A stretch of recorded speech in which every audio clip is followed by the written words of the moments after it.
Hello, welcome to legal awareness web series.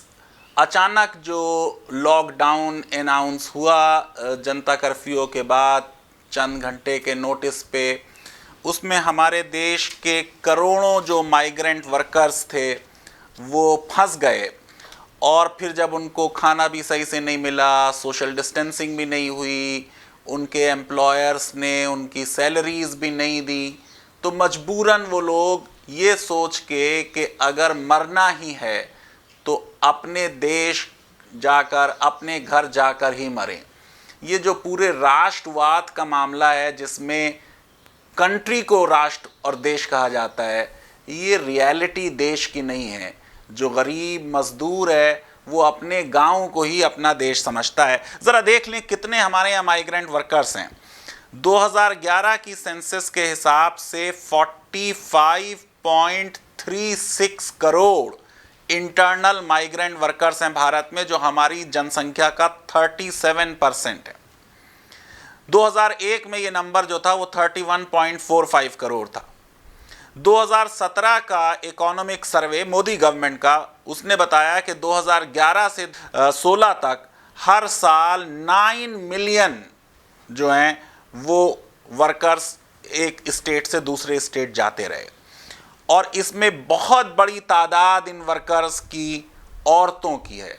ये आज का एपिसोड मैं डेडिकेट कर रहा हूँ उस मजदूर श्रमिक औरत को जिसकी गोद में एक बच्चा है, हाथ एक बच्चे का पकड़े हुए है, वो तेज़ी से चल रही है और फिर भी मुस्कुरा रही है।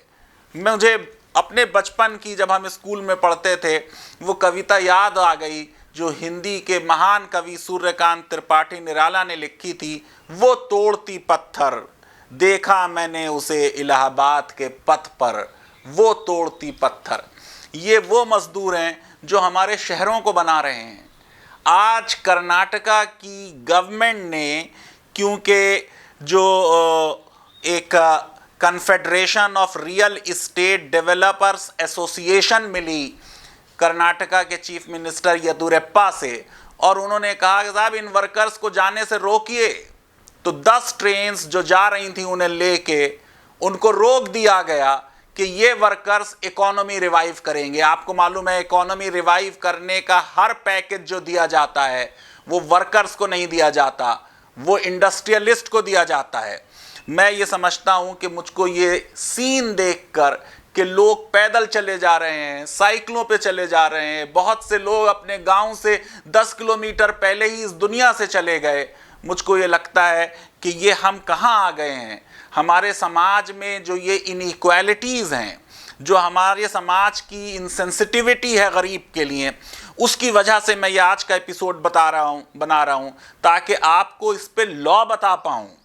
मैंने पहले आपको किसी एपिसोड में माइग्रेंट वर्कर्स से related inter state migrant workers law बताया है। आज मैं बॉन्डेड लेबर लॉ आपको बताने जा रहा हूँ, क्योंकि जो कर्नाटका गवर्नमेंट का फैसला है वो बॉन्डेड लेबर एबॉलिशन एक्ट 1976 का क्लियरली वायलेशन है।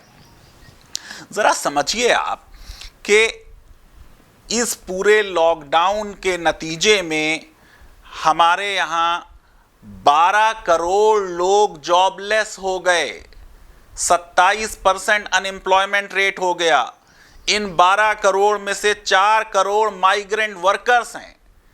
जब सिविल सोसाइटी ने हंगामा किया, ह्यूमन राइट एक्टिविस्ट ने इसके ऊपर लिखा, तब सरकारें कुछ जागी। सबसे पहले केसीआर जो चीफ मिनिस्टर हैं तेलंगाना के, उन्होंने हैदराबाद से ट्रेन हटिया के लिए चलवाई। अब 135 ट्रेनें चलाई जा रही हैं। उन ट्रेनों के भी जो शुरू में टिकट देखे, उसे देख के अंदाज़ा हुआ कि वास्तव में जो हमारा सिस्टम है ये प्रो रिच है और ये एंटी पुअर है। और फिर भी ये पुअर जो है उसको हम कभी राष्ट्रवाद का, कभी धर्म का, कभी सिटीजनशिप का, कभी विदेशी हमले की बातें कह के उसको बेवकूफ़ बनाते रहे हैं। जो बिहार के चीफ मिनिस्टर ने इनसेंसिटिविटी दिखाई, नीतीश कुमार ने, वो भी बहुत ही अफसोसनाक है। और फिर जिस तरीके से उनसे बहुत ज़्यादा किराए लिए गए और बाद में कह दिया गया कि साहब सेंट्रल गवर्नमेंट तो 85% दे रही है, उस बात में भी क्वेश्चन मार्क्स लग गए। लेकिन ये तो बिल्कुल हद हो गई कि 1199 लोग श्रमिक एक्सप्रेस से जाने वाले थे, 35-40 किलोमीटर पैदल चलकर वो लोग स्टेशन तक पहुंचे थे। लेकिन ये बिल्डर्स के कहने पर, अमीर लोगों के कहने पर, अमीर लोगों की इकोनॉमी रिवाइव करने के ऊपर हम जो हैं वो इन वर्कर्स को अब जाने नहीं देंगे।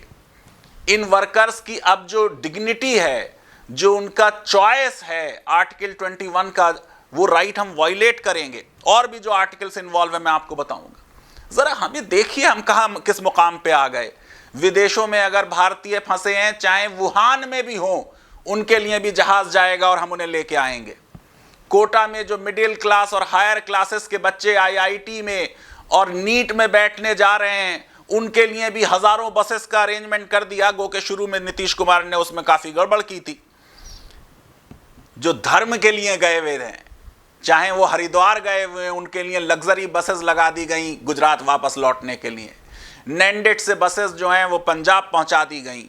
वाराणसी से उनको इवैक्यूएट कर लिया गया। गरीब लोग, मजदूर लोग, जिन्होंने हमारे शहरों को बनाया है, जिन बिल्डिंगों में हम रहते हैं, उस बिल्डिंगों के लिए अपना खून पसीना दिया है, आज हम उनको उनके घर जाने नहीं देंगे। ये एक कोअर्जन है, ये एक कंपल्जन है। और हमें याद होना चाहिए यकीनन कि हमारे देश में बॉन्डेड लेबर की ट्रेडिशन रही है, कास्ट सिस्टम की वजह से, हमारी और कस्टम्स की वजह से कि बाप ने, दादा ने कर्ज ले लिया। वो कर्ज अगर अदा नहीं हुआ तो अब उसका बेटा, उसका बेटे का बेटा, वो एक बंधुआ मजदूर बनकर हमारे यहाँ काम करते रहेंगे। इंदिरा जी का बड़ा क्रिटिसिज्म होता रहा है। इमरजेंसी वाकई में बहुत बुरी चीज थी, लेकिन मैं एक दिन वीडियो बना के आपको बताने वाला हूं कि इमरजेंसी के दौरान प्रो पुअर, गरीबों के हक में, मजदूरों के हक में कौन से लॉ बने। आज वो एक लॉ है जिसको मैं आपको बताने जा रहा हूं, ये bonded labour abolition act. Emergency लगेगी जून 1975 में। अक्टूबर में पहले ऑर्डिनेंस लाया जाएगा और ऑर्डिनेंस से ये बॉन्डेड लेबर, बंधुआ मजदूर की प्रथा को एबॉलिश कर दिया जाएगा। और अब किसी एम्प्लॉयर को ये राइट नहीं होगा कि वो जिसको चाहे बांध के अपने साथ रख ले कि तुम कहीं जा नहीं सकते, तुम मेरे साथ ही काम करोगे। ये एम्प्लॉई का राइट होगा कि वो एम्प्लॉयर को चूज करे। आइए पहले संविधान पे आते हैं। संविधान का आर्टिकल 23 बिल्कुल साफ तौर से ह्यूमन ट्रैफिकिंग और फोर्स लेबर को बैन करता है। यानी ये एक संविधान में प्रावधान है। जिस तरीके से हम इन कर्नाटका के मजदूरों को उनके घर नहीं जाने दे रहे और जबरदस्ती चाहते हैं कि वो हमारी बिल्डिंगों पे काम करें, हम वॉयलेट कर रहे हैं संविधान के प्रावधान का। हमने ओथ ली है कर्नाटका के चीफ मिनिस्टर के वो लॉ और संविधान को अपहोल्ड करेंगे। गो के उनके ऊपर करप्शन के भी केसेस पहले चलते रहे हैं, लेकिन ये कि भाई ठीक है, पॉलिटिक्स है। अब आप देखिए इस मामले को कि क्या इस लॉ ने किया था। इस लॉ ने कहा कि सेक्शन 2G में बॉन्डेड लेबर सिस्टम जो है वो सिस्टम है जिसमें किसी को फोर्स किया जाए या पार्टली फोर्स किया जाए कि वो किसी कर्ज की वजह से या कोई उसने एग्रीमेंट किया है, वो हमेशा हमेशा के लिए और उसके आने वाली पीढ़ियां भी आपके लिए काम करेंगी। इस चीज को एबॉलिश कर दिया इस लॉ ने। फिर सेक्शन 4 में साफ तौर से यह कह दिया गया कि इस लॉ के आने के बाद अब किसी भी आदमी से ऐसा कोई एडवांस लोन डेट नहीं दिया जाएगा जिसके नतीजे में उसे बंधुआ मजदूरी सिस्टम करना पड़ेगा। फिर सेक्शन 4 क्लॉज बी में कहा गया है कि कोई भी इस लॉ को आने के बाद किसी को भी कंपेल नहीं करेगा, फोर्स नहीं करेगा कि वो रेंडर करे कोई बॉन्डेड लेबर और other form of force labour. ये मामला यहां बॉन्डेड लेबर का स्ट्रिक्टली नहीं है, क्योंकि ये मजदूरों का एडवांस वाला मामला नहीं है कि कोई कर्ज उनके बाप ने या दादा ने लिया था। लेकिन ये जो क्लॉज है इसमें और other form of force labour, ये यहां कवर हो रहा है। वो चीज जो इंदिरा गांधी ने 25 अक्टूबर 1975 में एक ऑर्डिनेंस से एबॉलिश कर दी थी, आज हम 2020 में उसको रिवाइव करना चाह रहे हैं। मैं ये समझता हूं कि ये बहुत ही गलत बात है। फिर सेक्शन 7 में बॉन्डेड लेबर एक्ट के कहा गया कि ये जो प्रॉपर्टीज इनकी अगर हैं वो इस तरीके से अगर गिरवी रख ली गई हैं तो उनको फ्री कर दिया जाएगा। सेक्शन 16 में कहा गया कि जो इस एक्ट का वायलेशन करेगा उसे 3 साल की सजा होगी या फाइन होगा जो 2000 तक का होगा। और सेक्शन 20 अबेटमेंट का मामला, मैं अबेटमेंट का लॉ आपको बता चुका हूं। जो इस तरह के नारे लगाते हैं कि गोली मारो, वो भी अबेटमेंट कर रहे हैं। यहां पे भी ये है कि जो बॉन्डेड लेबर का अबेटमेंट करे, ये अबेटमेंट ये जो बिल्डर्स हैं और जो ये सरकारी ऑफिसर हैं और सरकार के जिम्मेदार हैं, वो इसको इनकरेज कर रहे हैं, फोर्स लेबर को।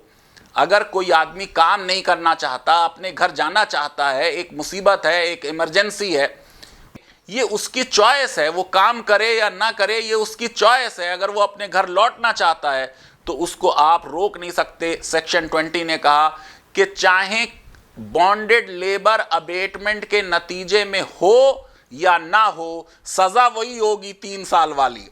और फिर सेक्शन 23 ने यह भी कह दिया कि अगर कंपनीज ये जुर्म करती हैं तो जो कंपनीज के जिम्मेदार हैं उनको भी सजा दी जाएगी। ये एक कॉग्निजेबल और बेलेबल ऑफेंस है, लेकिन बहुत सख्त इसके सिलसिले में लॉ में प्रावधान किया हुआ है। जरा हमको ये समझना चाहिए कि इंदिरा जी ने जो 20 पॉइंट प्रोग्राम बनाया था उसमें भी बॉन्डेड लेबर का एबॉलिशन इंक्लूड कर लिया था। इंदिरा जी ने ये भी एक प्रावधान किया कि जो सेंट्रल गवर्नमेंट हैं और स्टेट गवर्नमेंट हैं वो मिल के रिहेबिलिटेशन करेंगी बॉन्डेड लेबर का। और शुरू में ये प्रावधान हुआ कि उनको फ्री करने के बाद 4000 रुपये दिया जाएगा, 50% सेंटर देगा, 50% स्टेट देंगी। 99 तक आते आते इस अमाउंट को 20,000 कर दिया गया और 1978 से 2014-15 तक सेंटर ने इसमें 81.8 करोड़ दिए, स्टेट ने 81.8 करोड़, यानी 164 करोड़ जो हैं वो बॉन्डेड लेबर के रिहेबिलिटेशन के लिए दिए गए हैं। फिर 2016 में मोदी गवर्नमेंट के आने के बाद ये स्कीम को रिवाइज किया गया। मैं मोदी गवर्नमेंट की तारीफ करना चाहूँगा कि ये अमाउंट बढ़ा के उन्होंने 1 लाख रुपए कर दिया। और विमेन और चिल्ड्रेन अगर हैं या कोई और डिस्ट्रेस बॉन्डेड लेबर हैं तो उनके लिए ये अमाउंट बढ़ाकर 1.25 लाख कर दिया गया। जो ओरिजिनल स्कीम थी उसमें यह भी प्रावधान था कि उनको एक घर का अलॉटमेंट किया जाएगा, एग्रीकल्चरल लैंड दिया जाएगा, उनके लैंड को डेवलप किया जाएगा, उनको एनिमल हस्बेंड्री के लिए इनकरेज किया जाएगा और उनको मिनिमम वेज एम्प्लॉयमेंट दिया जाएगा। बॉन्डेड लेबर एक्ट एक बहुत अच्छा सोशल वेलफेयर लेजिस्लेशन था जिसने न सिर्फ बॉन्डेड लेबर को एबॉलिश किया बल्कि साथ ही उन्होंने ये भी प्रावधान कर दिया कि अगर ये बॉन्डेड लेबर किसी लोन के तहत, किसी एडवांस के तहत हुई तो वो सारा लोन खत्म कर दिया गया। आज की सरकारें लोन वेव ऑफ करती हैं बड़े बड़े बिजनेसमैन के जो इंडिया से भाग गए हैं उनके। ये देखिए कि उस जमाने में जब ये प्रावधान किया गया तो ये प्रावधान किया गया उन गरीब श्रमिकों के लिए, उन मजदूरों के लिए जिनको एक हम आर्बिट्रेरी और डिस्क्रिमिनेटरी बॉन्डेड लेबर में साल से रखे हुए थे। बॉन्डेड लेबर का लॉ पूरी तरह इंप्लीमेंट नहीं हुआ है। अभी भी बॉन्डेड लेबर के केसेस इधर उधर से आते रहते हैं। स्टेट गवर्नमेंट्स को जो इसमें सीरियसनेस दिखानी चाहिए थी वो नहीं दिखाई गई है। New forms of bonded labours रोज इमर्ज हो रही हैं। जो यहां कर्नाटका में कल हुआ है वो एक नई तरह की बॉन्डेड लेबर है जहां पर बिल्डर्स की इकोनॉमी सरवाइव हो जाए, इसके लिए मजदूर को जबरदस्ती काम पे लाया जाएगा। मैं ये समझता हूं कि ये संविधान के विरुद्ध है, ये बॉन्डेड लेबर एक्ट के विरुद्ध है। लीगल अवेयरनेस वेब सीरीज अगर आपको पसंद आती है तो मेरी रिक्वेस्ट है कि फेसबुक पर और ट्विटर पर हमें लाइक करें, हमारे इस चैनल को सब्सक्राइब करें और बेल आइकन जरूर क्लिक करें। अब हमने लीगल अवेयरनेस के नाम से एक गूगल ऐप स्टोर में एक ऐप बना दिया है, आप उस ऐप को डाउनलोड कर सकते हैं। अगर ऐप को डाउनलोड करने में कोई प्रॉब्लम हो रही है तो ये नंबर आपके स्क्रीन पर आ रहा है, एक मिस कॉल दे दीजिए, ऐप आप तक पहुंच जाएगा। मेरी आपसे यही विनती है कि सरकार की कोविड-19 की हिदायतों पर सख्ती से अमल करें, लेकिन साथ ही ये एक मिडिल क्लास इलीटिस्ट मेंटालिटी जो है उसको छोड़ें और जो हमारे करोड़ों अरबों गरीब भूखे लोग सड़कों पर हैं उनकी व्यथा को, उनकी परेशानी को समझें। बहुत बहुत शुक्रिया, धन्यवाद, थैंक यू वेरी मच।